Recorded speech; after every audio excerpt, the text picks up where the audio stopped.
Nananawagan sa pamahalaan ng grupo ng mga trucker na sana ay mabigyan rin ng tulong na kanilang kinakailangan sa gitna ng mataas na presyo ng langis sa bansa.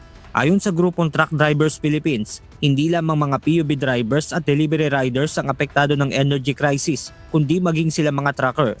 Ayon kay Jun Magdo na siyang founder ng Truck Drivers Philippines, sobra na ang kanilang nalulugi at halos wala na rin silang kinikita sa sobrang taas ng presyo ng langis. Kahit po anong computation ang gawin natin, hindi po kami magpapakabayani dahil po talaga pong lugin-lugi na at nangihingi po kami ng subsidiya sa gobyerno bago po mangyari baka next month. Lahat po tayo na Pilipino baka wala po tayong kainin. Tandaan po natin, ang truck po ang pinakadelikado na huminto sa lahat dahil po tayo ay damay-damay. Dagdag pa ni Magno, sa ngayon ay meron ng nasa 20 hanggang 30% mula sa nasa 700,000 na mga truck drivers sa bansa ang tumigil na muna sa pagbiyahe.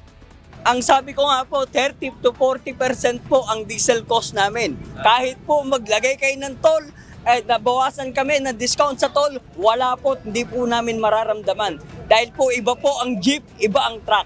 At ang rate namin po, nung wala pa pong crisis sa langis, hindi na po nga namin alam kung paano kami makakapagpasweldo at magtatrabaho, magninegosyo. Ngayon pang nagka-crisis, pero ang masaklap, wala po kaming natatanggap na kahit anong programa, kung ano ba ang plano ng gobyerno sa aming tracking.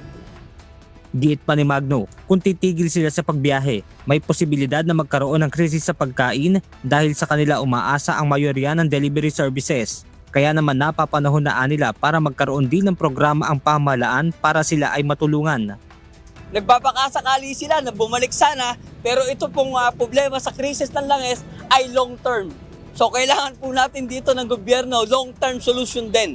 Mag-offer po kayo para maihatid namin ang pagkain, matulungan po ang farmer dahil pag tinulungan nyo ang trucker, directly tinulungan nyo yung farmer. Kahapon, kabilang na rin sila sa lumahok sa tigil pasada na inorganisa ng grupong Manibela.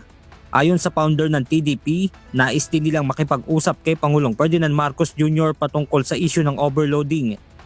Ayon kay Magno, wala pa mang krisis sa langis ay matagal na nilang suliranin ang issue sa overloading dahil na rin sa kawalan ng regulasyon dito. Tingnan natin ang problema ng overloading na kung saan araw-araw nakikita natin sa news na mamatay na yung mga trucker, nakakapatay yung truck driver dahil sa overloading. Yan po, krisis na kami nung bago pa lang nito. At saka po yung sweldo po ng trucker po, manipis na po kita namin dahil po napipilitan kami, wala pong regulasyon pagdating sa pangarga. Kung kailangan, doblehin mo yung pangarga mo, mag-overloading ka para ka kumita. Pero kung titingnan po natin, mga 90% po ng trucking na tumatakbo, kung iisa-isahin natin, overloaded. Benedict Samson, UNTV News and Rescue. Diyos ang aming sandigan, serbisyo publiko ang aming pinahahalagahan.